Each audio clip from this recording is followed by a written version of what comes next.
সকালে চারদিকে কুয়াশার চাদরে ঢাকা। কুয়াশায় দূরের কিছুই দেখাই যায় না। এমনই একদিন সন্ধ্যায় চায়ের দোকানে কিছু মানুষ গরম চাতে চুমুক দিয়ে গল্প করছিল নানান রকমের। যাই বলো না কেন দাদা, শীতের সকাল সন্ধ্যায় চা খেয়ে আড্ডা দিয়ে যেমন মজা পাওয়া যায়, গরমে কিন্তু এসবের কিচ্ছুটি হয় না। হ্যাঁ দাদা, ঠিকই বলেছ। গরমে খালি গরম আর গরম, খেয়ে পরে শুয়ে কোথাও যেন শান্তি নেই। কি যে বলো না দাদা, আমার তো গরম ভালো লাগে। শীতে গোসল করা যে প্যারা, গোসল করতে গেলে পানির কাছেই দাঁড়িয়ে থাকতে হয় আধা ঘন্টা, কি যে একটা যন্ত্রণা।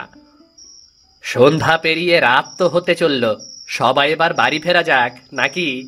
বেশি রাত করে গেলে আবার ওই পুরাতন বাড়িটার ওখানে বটগাছটির কাছে খুব ভয় করে। ভয় করবে না, শুনেছি ওখানে কোনো ডাইনি থাকে। রাতে নাকি ওই ডাইনিটি ওই গাছে বসে বসে কাঁদে আর হাসে। সে যাই বলো না কেন দাদা, ওই বাড়িটায় যদি মানুষ বসবাস করত তবে কিন্তু এমন ভয় থাকতো না। জমির মাল কিন্তু মারা গেছে, শুনেছি সরকার থেকে বাড়িসহ জমিটা একদম সস্তায় বিক্রি করবে। যেই নিক না কেন, থাকতে পারলেই হলো, যেই না ভূতের বাড়ি। দাদা, আরেক কাপ চা দাও, খেয়ে সকাল সকাল বাড়ি ফিরি। এইদিকে বটগাছে থাকা ডাইনিটা অধীর আগ্রহে গাছের মগডালে বসেছিল যে কখন কে আসবে আর সে তাকে ভয় দেখাবে। ধুর ধুর ধুর ধুর, কেউ তো দেখছি এদিক দিয়ে আসছে না। কচুর মাথা, সারাদিন বসে থেকে রাতে একটু মানুষজনকে ভয় দেখাবো, তারও তো কোনো জো নেই। ধুর ধুর ধুর ধুর, আর ভালো লাগছে না। ও জরিনা, এই শীতে ফেটে যাওয়া ঠোঁট নিয়ে তোমার কাছে এসেছি। ও জরিনা, এই শীতে ফেটে যাওয়া ঠোঁট। কি বজ্জাত ছেলে রে বাবা, এই হাড় কাঁপা শীতে দু চারটে লেপ গায়ে ঘুমোবে, তা না করে জরিনা মর্জিনার গান জুড়ে দিয়েছে। দাঁড়া, আজ দেখাচ্ছি মজা। আহ, কি শান্তি! এখন বাড়িতে গিয়ে লেপটা মুড়ি দিয়ে জোর একটা ঘুম দেব। আহা, কি যে শান্তি! লেপের নিচে গেলেই শান্তি। আচ্ছা, ওটা কি সাদা ঝুলছে? কে রে তুই? কেন রে, আমায় চিনতে পারছিস না? আমি জরিনা রে।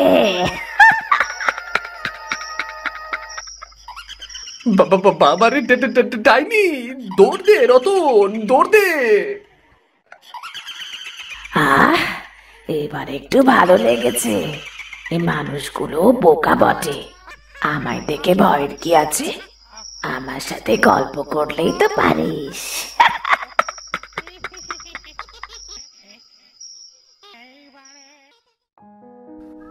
এই দুধ নেবেন নাকি গো? দুধ একদম খাঁটি গরুর দুধ। দুধ রাখবেন নাকি গো? দুধ। এই যে দাদা, এইদিকে আসুন, ভালো দুধ তো। একদম খাঁটি দুধ বৌদি, আপনি তো প্রায় আমার কাছ থেকে নেন। হ্যাঁ, তা তো ঠিক আছে, কিন্তু আপনার গরুর দুধ থেকে লাল মিয়ার গরুর দুধ অনেক ভালো। আমি কিন্তু শীতই বানাবো, ভালো দুধ দেবেন। আরে বৌদি, আপনি নিশ্চিন্তে নিতে পারেন। দুধে ভেজাল পেলে কাল আপনার থেকে আর কোনো টাকা নেব না, বুঝলেন? বেশ বেশ, কথাটি যেন মনে থাকে। বৌমা, ও বৌমা, একটু পরে গুড়ওয়ালা আসবে, তার থেকে 2 কেজি গুড় নিয়ে রেখো। মিঠু আসবে আর সাথে ওর কোনো বন্ধু। হ্যাঁ মা, আপনার ছেলে আমাকে বলেছেন, আপনি চিন্তা করবেন না তো, আমি সব কিছুর ব্যবস্থা করে রাখবো। সেই দিন সকালে রাস্তা দিয়ে 2 বোন সেতু ও মিতু যাচ্ছিল হাটে। তারা সেই বটগাছের কাছে আসতেই দেখতে পায় বটগাছের পাশের বাড়িটার চালে কুমড়ো শাকে পরিপূর্ণ। মিতু, দেখ দেখ, কত সুন্দর কুমড়ো শাক, একদম তরতাজা। চল না, শাকগুলো পারি, মা দেখলে খুব খুশি হবে।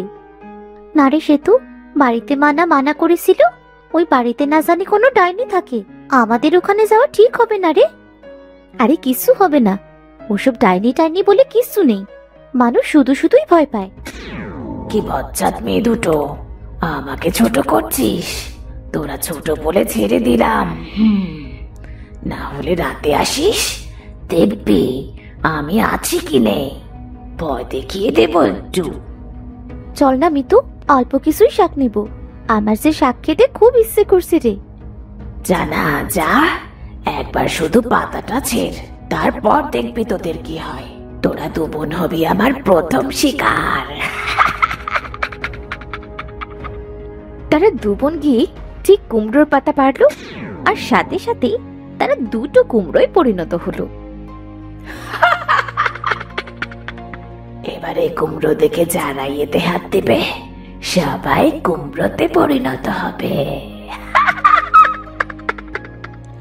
এই গ্রামের সবাইকে আমি এই কুমড়ো গাছে বন্দি করে রাখবো। সবাইকে বন্দি করে রাখবো। হ্যাঁ সেতু, আমরা তো কুমড়ো শাক নিতে এসে নিজেই কুমড়ো হয়ে গেলাম। এবার কি হবে? মা তো আমাদের খুঁজবে রে। তোর কথা শোনাই তো ভালো ছিল রে মিতু। এবার তো আমাদের সারা জীবনে কুমড়ো হয়েই গাছে থাকতে হবে। যতদিন না আমার মুক্তি মিলবে ততদিন তোদেরও মুক্তি মিলবে না। সেদিন বিভিন্ন জায়গায় সেতু ও মিতুকে খোঁজা হলো, কিন্তু কোথাও খুঁজে পাওয়া গেল না। এতে করে সেতু মিতুর বাবা মা খুব ভেঙে পড়ল। এবার কি হবে গো? ওগো, তুমি আমার মেয়েদের এনে দাও। নিশ্চয়ই এসব ওই ডাইনির কাজ। নিশ্চয়ই সে সেতু মিতুকে খেয়েছে। এমন কথা বলো না গো বৌদি, এমন কথা বলো না। বাচ্চা দুটো ছাড়া যে আমাদের দুনিয়াতে কেউ নেই, এমন কথা বলো না। সারা গ্রামে রাতুলের মেয়ে দুটো হারিয়ে যাওয়ার কথাই হইচই পড়ে গেল। বুঝলে নেতাই দাদা, আমাদের রাতুলের মেয়ে দুটো আজ 2 দিন হলো নিখোঁজ। প্রায় মানুষের মুখে শোনা যাচ্ছে বটগাছের ডাইনিটির কথা গো। চোখে না দেখলে বিশ্বাস করব কেমন করে বলো? আমরা তো কেউ কখনো ডাইনিকে চোখে দেখিনি, এসব গুজব হতে পারে। মাঝ রাতে কারো কান্নার আওয়াজ ভেসে আসে, এটা আমি শুনেছি। আমরা তো কখনো শুনিনি। গুজবে কান না দেওয়াই ভালো, আগে নিজের চোখে দেখে নেই। সন্ধ্যা হতে চলেছে, এখানে আর বসবো না গো, আমার খুব ভয় করছে। রাত হবার আগেই আমি বাড়িতে যাব। যাও যাও, এই ঠান্ডার ভেতরে বাইরে বসে আর কি করবে? যাও যাও, লেপের নিচে গিয়ে গা গরম করো। সন্ধ্যের পরপরই একে একে সবাই বাড়ি ফিরে গেল। থেকে গেল নেতাই। সে একটু রাত করে চায়ের দোকান থেকে বাড়ির পথে রওনা দিল। যখনই সে বটগাছের কাছাকাছি এলো, বাহ বাহ, এখানে তো দেখছি মিষ্টি কুমড়ার গাছ হয়েছে। কবে হলো? আগে তো কখনো চোখে পড়েনি। দেখছি তো গাছে দুটো মিষ্টি কুমড়াও ধরেছে। যা যা, কুমড়ো নে, তোদের জন্যই তো রেখেছি ওখানে কুমড়ো। কুমড়ো দুটো ছিঁড়ে নিয়ে যাই। শীতের সকালে মিষ্টি কুমড়ো আর রুটি, আহ হে বিজম্বে।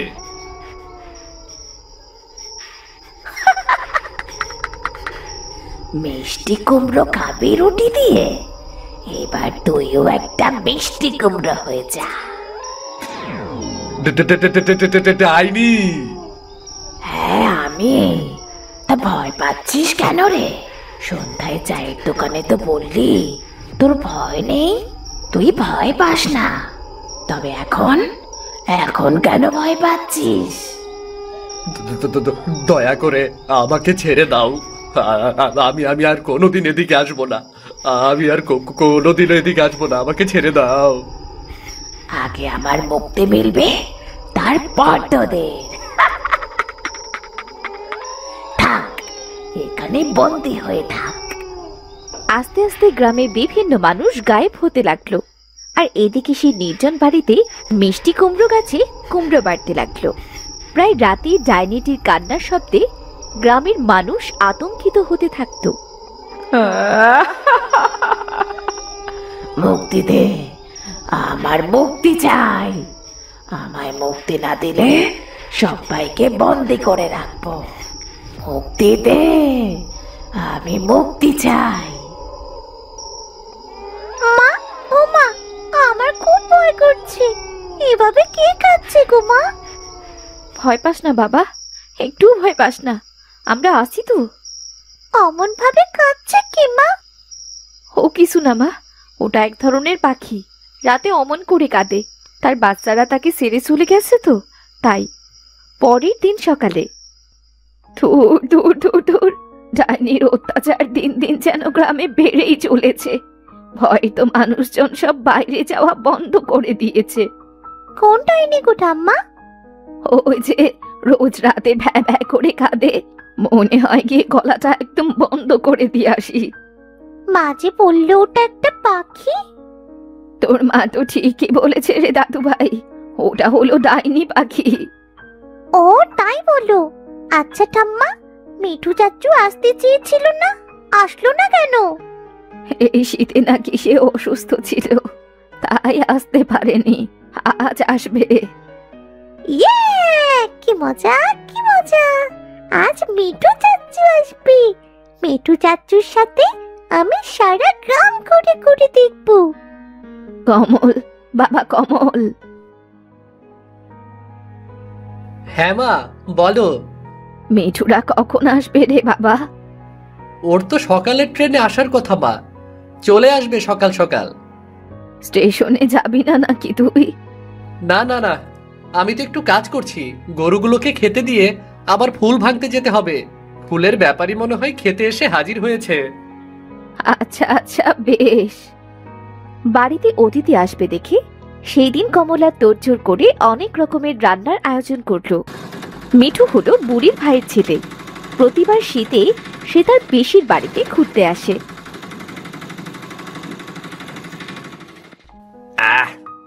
এসে পড়েছি। 2 ঘন্টার জার্নি এবার শেষ হলো। বেশ ক্লান্ত লাগছে, কিন্তু চল এবার যাওয়া যাক। হেঁটে যেতে হবে কিন্তু। এই যে গ্রামের ভেতরে সোজা রাস্তা দেখছিস, 5 মিনিট হাঁটার পরেই পিসির বাড়ি। চল, এমন ঠান্ডা ঠান্ডা হাওয়া চারিদিকে, কুয়াশা ঘেরা রাস্তা দিয়ে হাঁটতে একেবারে খারাপ লাগবে না। চল চল।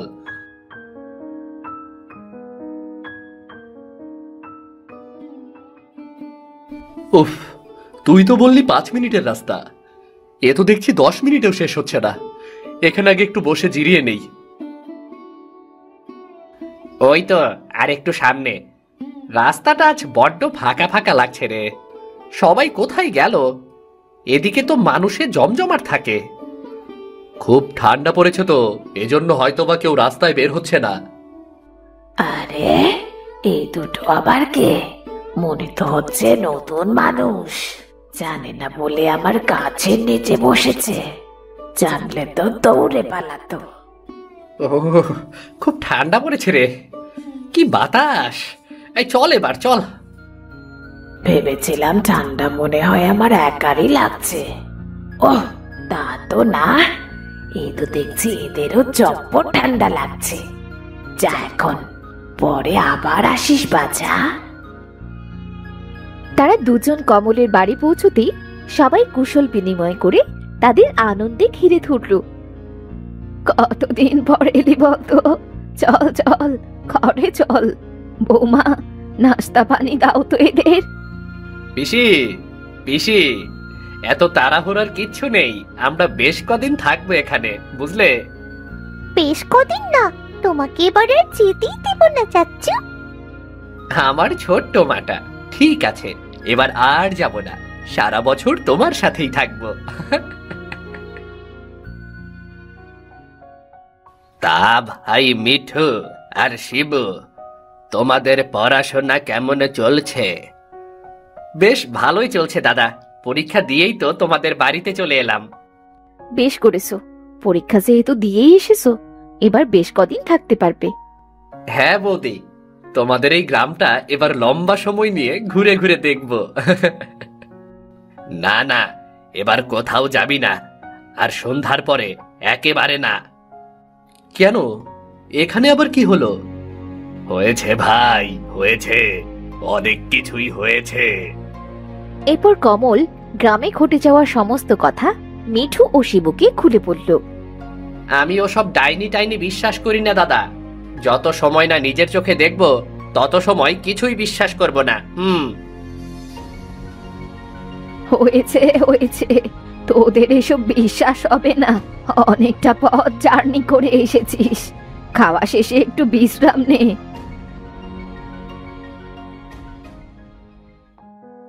শিবু, ব্যাপারটা কি তোর সত্যি মনে হয়? ঠিক বুঝতে পারছি না রে। সকালে আসার সময় তো গাছটির কাছেই ছিলাম, কিন্তু তেমন তো কিছুই মনে হলো না। তাহলে চল, আজ সবাই ঘুমিয়ে পড়ার পরে আমরা একবার বের হই, কি বলিস? হ্যাঁ, তা তো যাওয়াই যায়, কিন্তু ডাইনির কাহিনীটা যদি সত্যি হয় তাহলে তো আমাদের মৃত্যু নিশ্চিত। আরে না না রে, কিচ্ছু হবে না রে।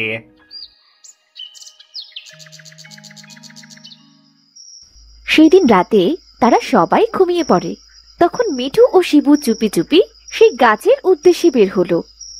হ্যাঁ রে মিঠু, আমার গাটা কেমন ছমছম করছে, খুব ভয় করছে রে। আরে ধুর, কিচ্ছু হবে না। দেখছিস না চারদিকে কেমন চাঁদের আলো? ওই দেখ, গাছের কাছে মনে হচ্ছে কেউ দাঁড়িয়ে আছে। হ্যাঁ হ্যাঁ, তো কোনো মানুষ মনে হয়। যাক বাবা, ভয় কিছুটা হলেও কমলো। চল চল গিয়ে দেখি। তারা গাছটির কাছে পৌঁছতেই শুনল কেউ যেন গুনগুন আওয়াজে কান্না করছে। আমি মনে হয় আর মুক্তি পাবো না। সবাই যেভাবে আমায় ভয় পাচ্ছে। কেমন মানুষ মানুষ গন্ধ না? ওরে বাবা রে, এ তো ডাইনি। ওরে মিঠু রে, মিঠু। তোরা তোরা সকালে সেই দুটো ছোকরা না? মানে মানে কি হ্যাঁ না করছিস? কিন্তু তুমি আমাদের দেখলে কিভাবে? তোরা যখন সকালে গাছের নিচে বসেছিলি, আমি তখন গাছের ওপর থেকে তোদের দেখছিলাম। কিন্তু তুমি এভাবে কাঁদছো কেন? যেখানে পুরো গ্রামের মানুষ তোমাকে ভয় পাচ্ছে, সেখানে তোমার চোখে জল। আমি যে নিরুপায়, আমি কারো কোনো ক্ষতি করতে চাইনি, কিন্তু আমার যে মুক্তি মিলছে না, আমার মুক্তি চাই। আরে তোদের সাথে আমি এত কথা বলছি কেন? তোদের এত বড় সাহস, তোরা এত রাতে বের হয়েছিস? আমি বুঝতে পারছি তুমি খুব ভালো ডাইনি। তুমি রেগো না গো, শান্তভাবে বলো আমাকে কিভাবে মুক্ত করতে হবে। আমরা তোমাকে মুক্ত করব, বলো বলো। সত্যি তোরা আমাকে সাহায্য করবি? আমায় মুক্ত করবি? হ্যাঁ বলো, আমরা কিভাবে তোমাকে সাহায্য করতে পারি? ওই যে মিষ্টি কুমড়া গাছটা দেখছিস না, ওখানে আমার লাশটা মাটি চাপাতে আছে, যেটা কেউ জানে না। আমাকে খুব নির্মম ভাবে মারা হয়েছে। কি বলছো কি? কেন তোমাকে মারা হয়েছে? সে অনেক কথা। গত বছর আমি পথ হারিয়ে এই বাড়িতে আশ্রয় নিই। এ বাড়িতে রামু ও তার স্ত্রী থাকতো। তারা দুজনই খুব খারাপ আর বদমেজাজি ছিল। আমাকে দিয়ে সংসারের সব কাজ গাধার মতো করাতো।